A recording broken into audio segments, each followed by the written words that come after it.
Assalamualaikum warahmatullahi wabarakatuh, anak-anak, apa kabar? Tentunya kabar kalian Hai, baik-baik saja ya. Yang itu yang diharapkan. Walaupun negara kita masih dilanda pandemi COVID-19, namun bukan berarti menjadi halangan untuk kalian belajar. Nah, sekarang kita akan bersama-sama belajar anak-anak ya.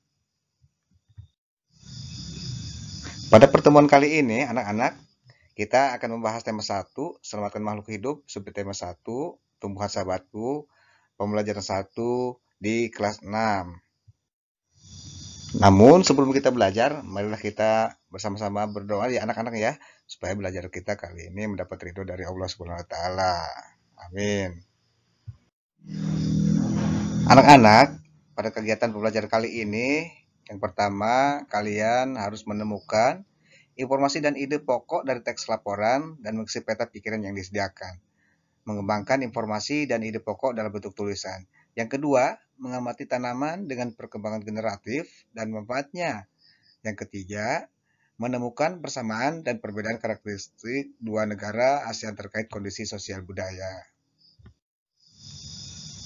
Anak-anak, kompetensi dasar yang harus kita miliki yaitu dari 3 mata pelajaran. Yang pertama adalah IPA, kemudian Bahasa Indonesia, dan IPS. Untuk IPA, yaitu membandingkan cara perkembangbiakan tumbuhan dan hewan. Kemudian menyajikan karya tentang perkembangbiakan tumbuhan. Untuk Bahasa Indonesia, menyimpulkan informasi berdasarkan teks laporan hasil pengamatan yang didengar dan dibaca. Terakhir, menyajikan simpulan secara lisan dan tulis dari teks laporan hasil pengamatan atau wawancara yang diperkuat oleh bukti. Untuk pelajaran IPS, mengidentifikasi karakteristik geografis dan kehidupan sosial budaya, ekonomi, politik di wilayah ASEAN. Dan yang terakhir, menyajikan hasil identifikasi karakteristik geografis dan kehidupan sosial budaya, ekonomi, dan politik di wilayah ASEAN. Tujuan pembelajaran: 1. Menemukan ide pokok dan informasi penting serta menyajikannya dalam bentuk diagram. 2. Mampu mengembangkan dengan menggunakan bahasa sendiri secara rinci menjadi sebuah tulisan. 3. Mampu mengidentifikasi perkembangbiakan generatif melalui gambar yang dibuat dan manfaatnya dengan benar. 4. Mampu melaporkan perkembangbiakan generatif melalui tabel dan manfaatnya dengan benar. 5. Mampu menyebutkan kehidupan sosial budaya dari dua negara ASEAN terkait kondisi geografisnya dengan benar. 6. Mampu menulis laporan tentang perbedaan sosial budaya dari dua negara terkait kondisi geografisnya dengan benar melalui diagram Venn. Anak-anak, mari kita mulai pelajaran kita kali ini ya. Sebelum kita ke pelajaran yang lebih lanjut, perhatikan berbagai tumbuhan di sekitarmu. Apa manfaat tumbuhan bagi kehidupan? Yuk, kita cari tahu. Agar lebih jelas, amatilah gambar berikut. Apa yang dapat kalian amati? Benar, pada gambar tersebut ada manusia, hewan, dan tumbuhan. Dari hasil pengamatan tadi, apa yang dapat kalian simpulkan?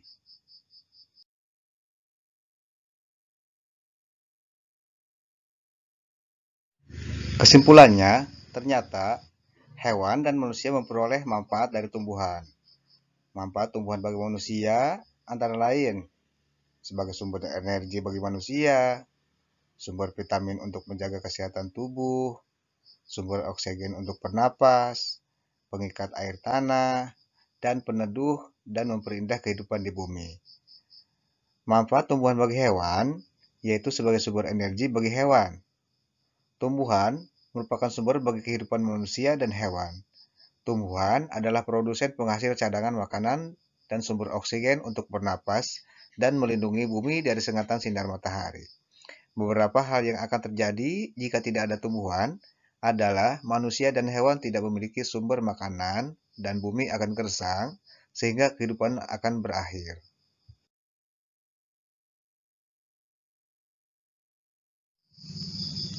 Setelah kalian mengetahui bahwa tumbuhan sangat bermanfaat bagi kehidupan, baik itu manusia maupun hewan. Nah, sekarang kalian akan mempelajari bagaimana jagung berkembang biak. Jagung merupakan salah satu tanaman yang dijadikan bahan makanan pokok di berbagai tempat, juga di Indonesia. Contohnya, penduduk Pulau Madura menjadikan jagung sebagai makanan pokok. Jagung merupakan salah satu tanaman penghasil karbohidrat yang sangat diperlukan oleh tubuh. Seorang petani jagung memulai pembiakan tanamannya dengan menanam biji jagung. Setelah 3-4 hari, bakal tanaman akan muncul di permukaan tanah.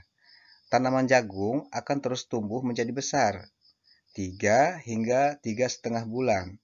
Buah jagung dapat dipanen oleh petani. Buah jagung yang berbentuk seperti tongkol pada mulanya berupa sekuntum bunga. Bunga jagung memiliki helai-helai rambut halus pada bagian ujungnya. Pada helai rambut tersebut terdapat tepung sari. Tepung sari akan terbang terbawa angin ketika angin bertiup.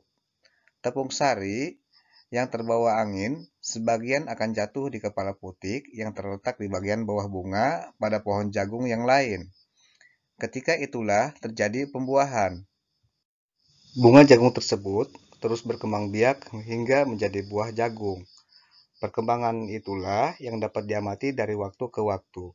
Buah jagung akan siap dipanen ketika rambut jagung sudah berwarna kecoklatan dan bagian tongkolnya sudah mengering. Apabila buah jagung tersebut dikupas, akan memperlihatkan biji jagung yang kekuningan. Bagian yang dimakan oleh manusia adalah biji jagung. Petani jagung harus menanam kembali sebagian biji jagung dari hasil panen supaya jagung selalu tersedia sebagai bahan makanan manusia. Biji jagung yang tua dapat ditanam kembali. Dari sinilah akan dimulai lagi perkembangbiakan jagung.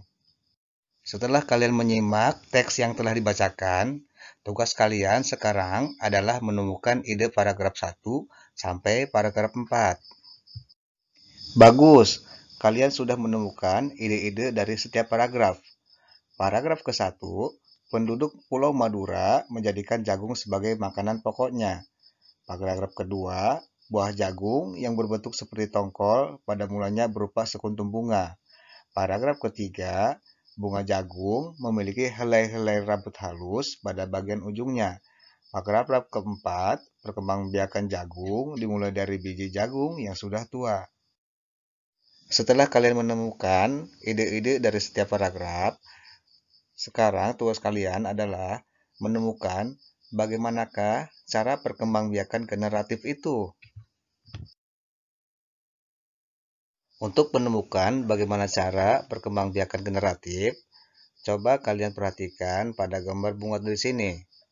Di sini terdapat sebuah bunga yang terdiri dari mahkota, benang sari, kelopak, dasar bunga, tangkai bunga, bakal biji, tangkai putik, kepala putik, tangkai sari, dan kepala sari. Perkembangbiakan generatif atau secara kawin dilakukan melalui proses penyerbukan dan pembuahan. Perkembangbiakan generatif pada tumbuhan diawali dengan penyerbukan, yaitu melekatnya atau jatuhnya serbuk sari ke kepala putik. Setelah terjadi penyerbukan, pada serbuk sari tumbuh bulu serbuk sari yang menuju ke ruang bakal biji. Kemudian, serbuk sari akan masuk ke ruang bakal biji melalui bulu serbuk sari.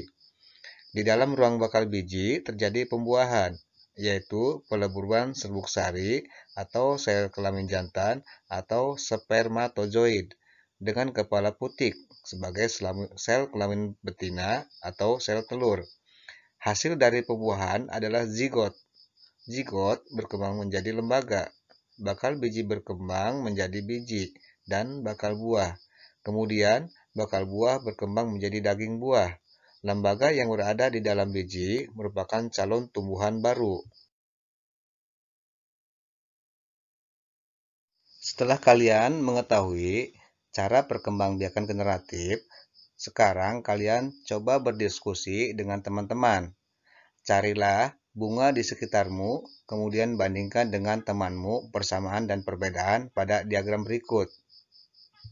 Setelah kalian menentukan persamaan dan perbedaan di antara dua buah bunga, nah sekarang kalian coba simak bacaan berikut. Bunga yang indah bukan hanya tumbuh di Indonesia. Negara-negara lain seperti negara tetangga pun memiliki bunga yang cantik. karena kondisi geografis yang hampir sama. Bunga yang tumbuh tidak jauh berbeda jenisnya. Perhatikan jenis-jenis bunga yang tumbuh di negara-negara tetangga. Bunga kembang sepatu tumbuh di Indonesia dan Malaysia. Bunga ini dapat digunakan sebagai pewarna. Di Malaysia, bunga kembang sepatu dinamakan bunga raya dan merupakan bunga nasional. Perhatikan bunga Kamboja pada gambar di samping. Bunga ini sering digunakan dalam perlengkapan tari di Bali. Dor campa atau bunga Kamboja dapat ditemukan di Indonesia dan Laos. Di negara tersebut, bunga ini digunakan untuk dekorasi upacara keagamaan dan penyambutan tamu. Indonesia, Malaysia, Kamboja, dan Laos merupakan negara-negara anggota ASEAN. ASEAN menjawab kebutuhan hidup bertetangga. Kamu pasti pernah merasakan nyamannya hidup bertetangga.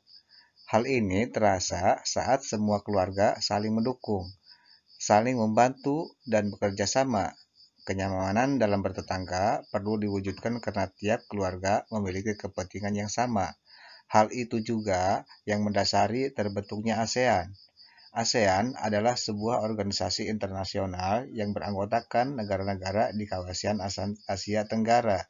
Negara-negara ini bersatu karena adanya persamaan letak geografis dan kemiripan budaya, kepentingan yang sama dalam memajukan pertumbuhan ekonomi, sosial, budaya, serta menjaga keamanan kawasan menjadi dasar pertimbangan para tokoh-tokoh di dunia pendiri ASEAN. Pada tahun 1967, ASEAN berdiri atas dasar Deklarasi Bangkok.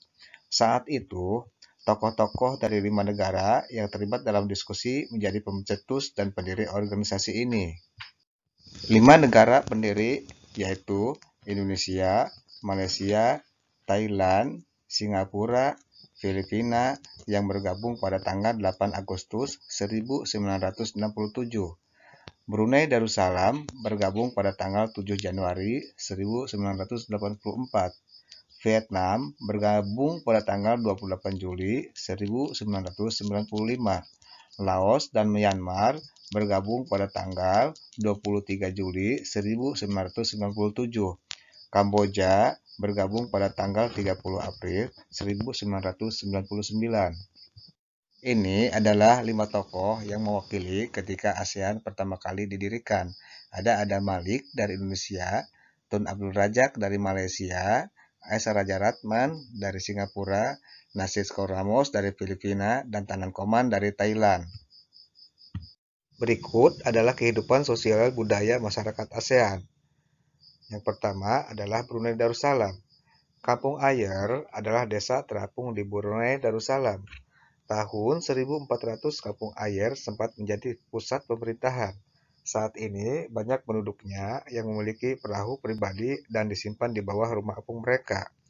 Budaya Brunei banyak dipengaruhi oleh ajaran Islam. Mayoritas penduduknya adalah orang Melayu.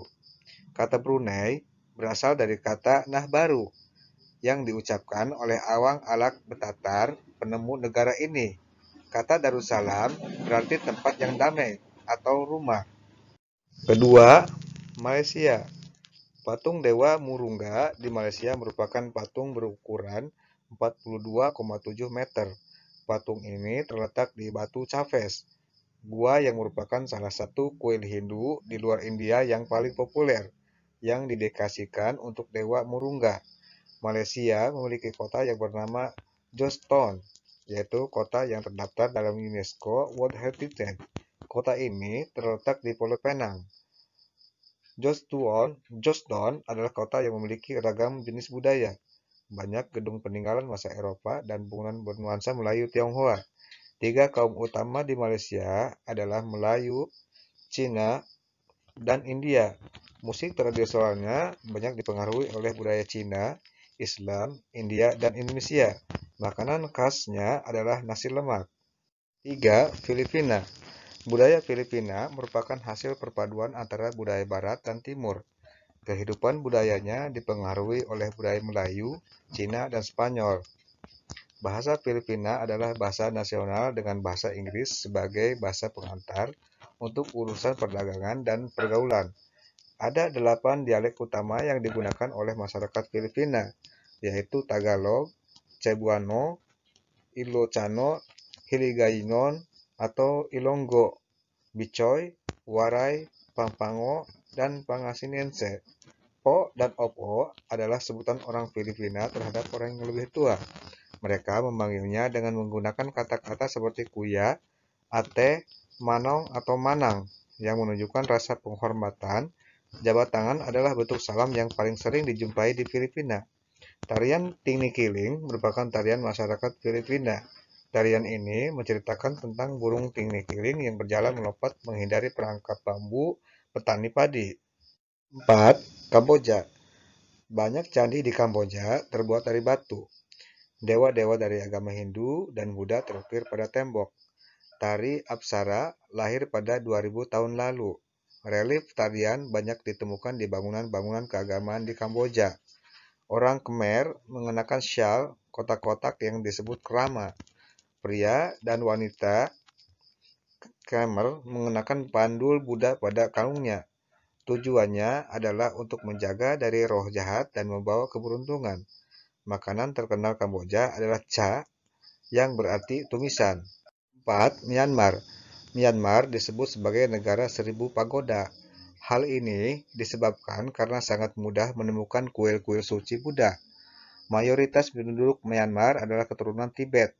Bahasa yang digunakan adalah bahasa Burma. Pakaian tradisional Myanmar yang disebut longyi mirip sarung Indonesia. Namun, kain ini membelit bagian tubuh mereka mulai dari perut hingga betis. Longyi yang berbahan kain katun bukan saja dikenakan pria dewasa, namun juga anak-anak dan wanita. Itulah sedikit informasi tentang negara-negara yang tergabung dalam organisasi ASEAN. Silahkan kalian cari informasi yang lain tentang anggota-anggota ASEAN yang lain, seperti Laos, Vietnam, dan Kamboja. Selanjutnya, kalian akan mempelajari kondisi geografis Asia Tenggara. Letak geografis Asia Tenggara berada di antara 3 perairan, yaitu Samudra Hindia dan Teluk Benggala di bagian barat, Laut Cina Selatan di utara, dan Samudra Pasifik di timur. Wilayah Asia Tenggara dibagi menjadi 2 dataran, yaitu daratan berbentuk semenanjung. Wilayah yang berbentuk semenanjung adalah Myanmar, Thailand, Laos, Kamboja, Vietnam, dan wilayah Malaysia bagian barat. Daratan berbentuk gugus kepulauan. Wilayah yang berbentuk gugusan kepulauan adalah Filipina, Indonesia, wilayah Malaysia bagian timur, Singapura, dan Brunei Darussalam. Anak-anak, setelah kalian menemukan informasi tentang negara-negara anggota ASEAN, sekarang kalian coba berdiskusi. Pilihlah 2 negara ASEAN, kemudian tuliskan persamaan dan perbedaan kedua negara tersebut pada diagram berikut. Setelah berdiskusi, tentunya kalian menemukan persamaan dan perbedaan di antara kedua negara ASEAN. Sungguh menarik kehidupan sosial budaya penduduk negara tetangga. Kamu akan belajar lebih banyak lagi tentang negara-negara ASEAN. Anak-anak, demikianlah pembahasan kita tentang tema 1, subtema 1, pembelajaran 1 di kelas 6. Wabillahi taufiq wal hidayah. Wassalamualaikum warahmatullahi wabarakatuh. Sampai jumpa.